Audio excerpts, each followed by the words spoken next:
भारत के विदेश मंत्री एस जयशंकर अमेरिका के दौरे पर वाशिंगटन डीसी पहुंचे हैं। यह यात्रा अमेरिकी विदेश मंत्री मार्को रूबियो के निमंत्रण पर हो रही है। वे 1 जुलाई को होने वाली क्वाड विदेश मंत्रियों की बैठक में भाग लेंगे। बैठक का उद्देश्य इंडो पैसिफिक क्षेत्र और वैश्विक घटनाक्रमों पर विचार विमर्श का है। क्वाड की अब तक की पहलों की समीक्षा भी होगी। भविष्य की योजनाओं पर चर्चा विशेषकर भारत द्वारा आयोजित आगामी क्वाड लीडर्स समिट को लेकर होगी। स्वतंत्र और खुला इंडो पैसिफिक की साझा दृष्टि को आगे बढ़ाने पर नए प्रस्तावों पर विचार होगा। वाशिंगटन आने से पहले जयशंकर न्यूयॉर्क में थे, जहां उन्होंने संयुक्त राष्ट्र मुख्यालय में एक प्रदर्शनी the human cost of terrorism का उद्घाटन किया। इस दौरान उन्होंने कहा, कहीं भी आतंकवाद, हर जगह शांति के लिए खतरा है। प्रदर्शनी के माध्यम से उन्होंने राज्य प्रायोजित आतंकवाद को उजागर करने की आवश्यकता पर जोर दिया। यह प्रदर्शनी केवल तस्वीरों और वीडियो का संग्रह नहीं, बल्कि मानवता और साहस की कहानी है। उन्होंने पहलगाम में हुए आतंकी हमले का उल्लेख करते हुए कहा कि आतंकवाद के खिलाफ जीरो टॉलरेंस नीति अपनाई जानी चाहिए। कोई भी आतंकवादी दंड से बच नहीं पाना चाहिए। आतंकवादियों को किसी देश का प्रॉक्सी न माना जाए। परमाणु धमकियों के आगे झुकने की प्रवृत्ति को रोका जाए। एस जयशंकर की यह यात्रा भारत के विदेश नीति एजेंडे को मजबूत देने के लिए अहम मानी जा रही है, विशेषकर क्वाड देशों के बीच सहयोग, इंडो पैसिफिक क्षेत्र में संतुलन और आतंकवाद विरोधी वैश्विक मुहिम में भारत की सक्रिय भूमिका को दर्शाती है। हॉलीवुड अभिनेता रिचर्ड गेरे धर्मशाला पहुंचे। वहां 14वीं दलाई लामा के 90वें जन्मदिन के उपलक्ष्य में समारोह शुरू हो चुके हैं। दलाई लामा का जन्मदिन 6 जुलाई को है, लेकिन तिब्बती पंचांग के अनुसार 30 जून से ही समारोह प्रारंभ हो गए हैं। नेचुंग मठ में रिचर्ड गेरे ने भाग लिया और कहा, यहाँ रहना हमेशा आनंददायक होता है। नेचुंग मेरे सबसे पुराने मित्रों में से एक हैं।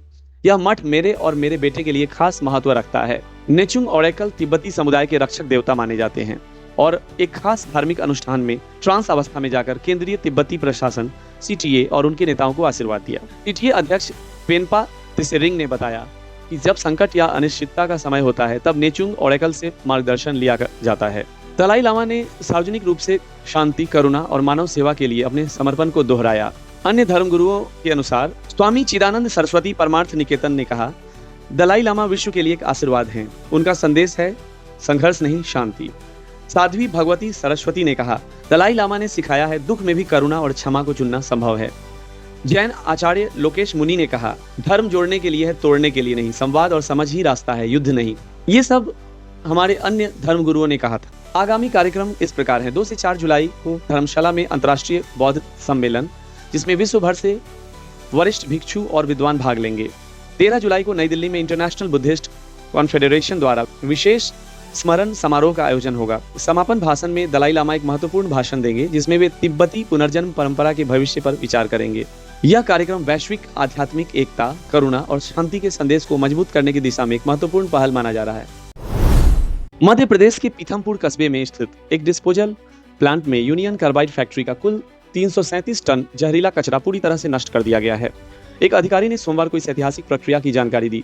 6 महीने बाद पूरी हुई प्रक्रिया। यह प्रक्रिया उस जहरीले कचरे को डिस्पोजल प्लांट में लाने की 6 महीने बाद पूरी कर दी गई है। इससे पहले 3 बार ट्रायल में 30 टन कचरा जलाया गया था, जबकि बचे हुए 360 टन कचरे को 5 मई की शाम 7:45 पर चलाना शुरू किया गया और यह प्रक्रिया 29 से 30 जून की रात 1 बजे समाप्त हुई। पर्यावरण बोर्ड की निगरानी में हुआ निष्पादन। राज्य प्रदूषण नियंत्रण बोर्ड के क्षेत्रीय अधिकारी श्रीनिवास द्विवेदी ने बताया कि यह कचरा अधिकतम 270 किलोग्राम प्रति घंटे की दर से जलाया गया।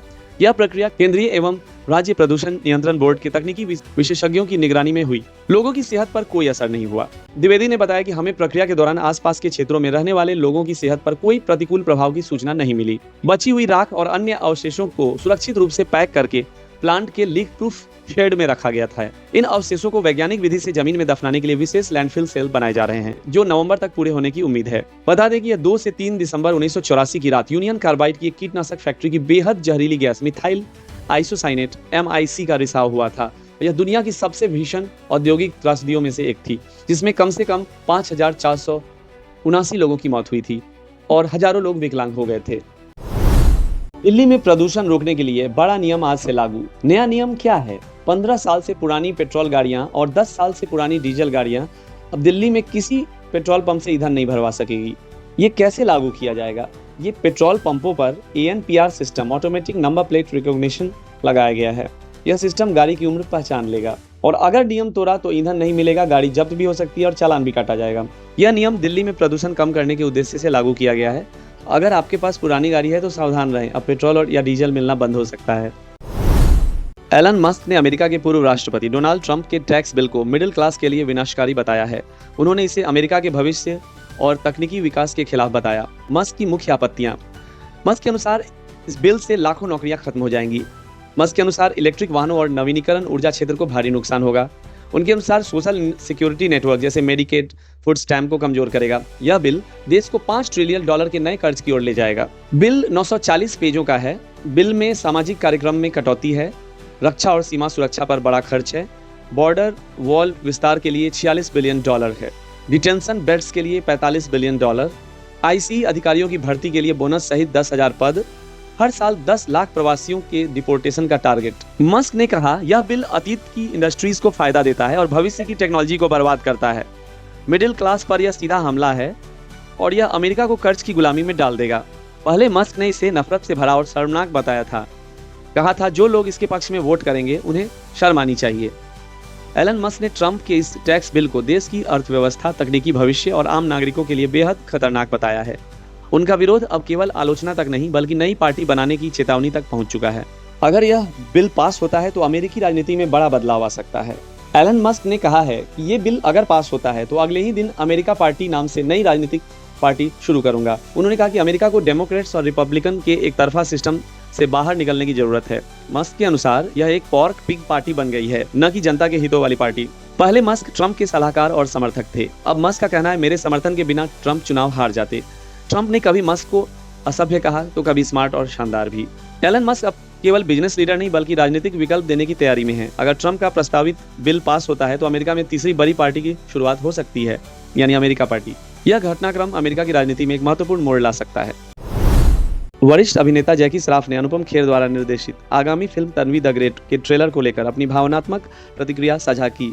फिल्म में ब्रिगेडियर जोशी की भूमिका निभा रहे जैकी श्रॉफ ने कहा कि ट्रेलर देखकर उनकी आंखों में आंसू आ गए और यह उनके लिए बहुत दुर्लभ अनुभव था। संदेश यही है कि कभी हार नहीं मानना चाहिए। अगर आप किसी चीज़ का सपना देखते हैं तो उसे हासिल कर सकते हैं। अनुपम खेर की निर्देशन प्रतिभा की सराहना करते हुए उन्होंने कहा, जब अनुपम खेर जैसे व्यक्ति निर्देशन, लेखक और अभिनेता के रूप में किसी विषय पर काम करते हैं तो परिणाम अच्छा ही होता है और सबको पसंद आता है। जैकी श्रॉफ ने यह भी स्वीकार किया कि हालांकि वे आमतौर पर दूसरों के सामने रोते नहीं हैं, लेकिन इस बार ट्रेलर देखकर उनकी आंखें भर आई। मैं तकिए पर रोता हूं, लेकिन पहली बार सबके सामने मेरी आंखें नम हो गई। फिल्म के मुख्य किरदार शुभांगी दत्त तन्वी के रोल में उनका डेब्यू रोल है और सह कलाकार जैकी श्रॉफ, अरविंद स्वामी, बोमन ईरानी, पल्लवी जोशी, करण टेकर, नासर और अनुपम खेर और इयान ग्लेन हैं। संगीत ऑस्कर विजेता MM किरवानी का है और निर्माण अनुपम खेर स्टूडियोज व NFDC के हैं। वितरण लाइसेंस एक्सेल एंटरटेनमेंट का है जो कि फरहान अख्तर और रितेश सिधवानी की कंपनी है और AA फिल्म्स का है। मूवी की रिलीज डेट 18 जुलाई 2025 को है। तन्वी द ग्रेट सिर्फ एक फिल्म नहीं बल्कि आशा और आत्मबल की अटूट भावना का प्रमाण है। जैकी श्रॉफ की भावनात्मक प्रतिक्रिया इस बात का संकेत है कि फिल्म दर्शकों की दिलों को गहराई से छूने वाली है। रियान गॉसलिंग की बहुत प्रतीक्षित science fiction film Hail Mary का ट्रेलर रिलीज कर दिया गया है। यह फिल्म Amazon MGM स्टूडियो द्वारा निर्मित है और इसे एंडी वियर के उपन्यास प्रोजेक्ट हेल मैरी पर आधारित बनाया गया है, जिन्होंने द मार्टियन भी लिखी थी। कहानी का सार कुछ इस प्रकार है। रियान गॉसलिंग एक साधारण स्कूल टीचर की भूमिका निभा रहे हैं जो एक अंतरिक्ष मिशन पर मानवता को बचाने के लिए भेजे जाते हैं। ट्रेलर में दिखाया गया है कि अंतरिक्ष में गॉसलिंग का किरदार एक एलियन से भी टकराता है। फिल्म में उनके साथ हैं सैंड्रा हुलर से जो उन्हें इस मिशन पर भेजने के लिए प्रेरित करती हैं। इस फिल्म के निर्देशक फिल लॉर्ड और क्रिस्टोफर मिलर जो कि Spiderman into the Spider-Verse के निर्देशक हैं। पटकथा लेखक ड्र गॉडार्ड द मार्टियन के लेखक हैं। प्रोड्यूसर रियान गॉसलिंग खुद ही इस फिल्म के सह निर्माता हैं। मुख्य कलाकार रियान गॉसलिंग और सैंड्रा हिलर जो कि ऑस्कर नामित अभिनेत्री हैं। उन्हें Oscar anatomy of a fall के लिए नॉमिनेट किया गया है। इस फिल्म का रिलीज डेट 20 मार्च 2026 को है। रियान गॉसलिंग के अनुसार यह कहानी बहुत ही महत्वाकांक्षी और विशाल है। इसे बनाना बहुत कठिन था, लेकिन यही तो सिनेमा का मजा है। हेल मैरी एक मजेदार, दिलचस्प और भावनात्मक साइंस फिक्शन फिल्म होने वाली है जिसमें रोमांच, हास्य और इंसानी जिज्ञासा का मेल दिखेगा। अगर आपको द मार्टियन या इंटरस्टेलर जैसी फिल्में पसंद है तो हेल मैरी जरूर देखने लायक होगी। हाल ही में रिलीज हुई फिल्म कनप्पा को जहां बॉक्स ऑफिस पर अच्छी प्रतिक्रिया मिली है, वहीं अब यह फिल्म पायरेसी का शिकार हो गई है। अभिनेता विष्णु मंचू ने अपने सोशल मीडिया एक्स पर खुलासा किया कि 30,000 से अधिक अवैध लिंक्स हटाए जा चुके हैं और इस स्थिति को उन्होंने दिल तोड़ने वाला बताया है। विष्णु मंचू के एक बयान के अनुसार पायरेसी एक चोरी है, सीधी और साफ बात। हम अपने बच्चों को चोरी करना नहीं सिखाते, तो पायरेटेड कंटेंट देखना भी गलत है। कृपया ऐसा ना करें, सिनेमा का सही तरीके से समर्थन करें। हर हर महादेव। कनप्पा मूवी की रिलीज डेट 27 जून 2025। निर्देशक मुकेश कुमार सिंह, निर्माता मोहन बाबू। कहानी भगवान शिव के अनन्य भक्त कनप्पा की पौराणिक कथा पर आधारित है। लोकेशन फिल्म का सबसे बड़ा हिस्सा न्यूजीलैंड में शूट किया गया है। स्टार कास्ट में विष्णु मंचू, प्रभास, मोहनलाल, अक्षय कुमार, काजल अग्रवाल और मोहन बाबू हैं। यह फिल्म एक आध्यात्मिक वीरता की कहानी है, एक वनवासी शिकारी की जो भगवान शिव के लिए अतुलनीय बलिदान करता है। फिल्म में धार्मिक भावनाओं, एक्शन सीन्स और भावनात्मक गहराई का बेहतरीन मिश्रण है। फिल्म रिलीज से पहले स्टूडियो के VFX फुटेज वाली हार्ड डिस्क भी चोरी होने की खबर आई थी। पुलिस जांच में सामने आया कि कुछ अज्ञात लोग स्टूडियो में घुसकर वह हार्ड डिस्क चुरा ले गए। कनप्पा को एक भव्य और भावनात्मक फिल्म माना जा रहा है, लेकिन पायरेसी से इसका नुकसान हो रहा है। विष्णु मंचू ने दर्शकों से अपील की है कि वो पायरेटेड कंटेंट से दूर रहें और सिनेमा का सम्मान करें। कृपया थिएटर में जाकर फिल्म देखें और कला का सही समर्थन करें। हिमाचल प्रदेश के मंडी में बीते 30 घंटे में भारी तबाही हुई है। करसोग, थुनाग और सुंदरनगर के पास के इलाकों में भी नुकसान हुआ है। 200 से ज्यादा लोगों को सुरक्षित निकाला गया है, जबकि 4 लोगों की जान चली गई है। अभी भी 16 लोग लापता हैं, जिसमें से 9 पानी के साथ बह गए। व्यास नदी पूरे उफान पर है और इसके आसपास के घरों में भारी नुकसान हुआ है। पूर्व भारतीय कप्तान महेंद्र सिंह धोनी को अब उनका मशहूर उपनाम कैप्टन कूल कानूनी रूप से ट्रेडमार्क के तौर पर मिल सकता है। धोनी ने यह ट्रेडमार्क क्लास 41 के तहत खेल प्रशिक्षण और कोचिंग सेवाओं के लिए रजिस्टर करवाया है। पहले से ही कैप्टन कूल नाम से एक ट्रेडमार्क रजिस्टर्ड था, जिसके कारण धोनी की अर्जी को धारा 11(1) के तहत आपत्ति मिली थी। लेकिन धोनी के वकीलों ने दलील दी कि यह नाम धोनी से बीते कई वर्षों से जुड़ा है और मीडिया और वह प्रशंसकों ने इसे व्यापक रूप से अपनाया है। ट्रेडमार्क अथॉरिटी ने माना कि कैप्टन कूल अब केवल एक आम शब्द नहीं, बल्कि धोनी की ब्रांड पहचान और छवि का हिस्सा बन चुका है। धोनी के वकील के बयान के अनुसार यह उदाहरण दिखाता है कि कोई खिलाड़ी अपनी लोकप्रियता और पहचान को कानूनी रूप से सुरक्षित कर सकता है, भले ही पहले से कोई समान नाम मौजूद हो। धोनी को क्यों कहा जाता है कैप्टन कूल? भारतीय टीम के लंबे समय तक कप्तान रहे थे, अपने शांत स्वभाव और दबाव में भी सटीक फैसलों के लिए मशहूर हैं। विकेट के पीछे से मैच को पलट देने की उनकी क्षमता के कारण उन्हें कैप्टन कूल कहा जाता है। धोनी ने अंतर्राष्ट्रीय क्रिकेट से संन्यास तो ले लिया है, लेकिन अब भी IPL में चेन्नई सुपर किंग्स के कप्तान के रूप में खेलते हैं। अब कैप्टन कूल केवल एक उपनाम नहीं, बल्कि धोनी की कानूनी और ब्रांड पहचान बन चुका है। कोई और अब इस नाम का उपयोग व्यावसायिक रूप से नहीं कर पाएगा।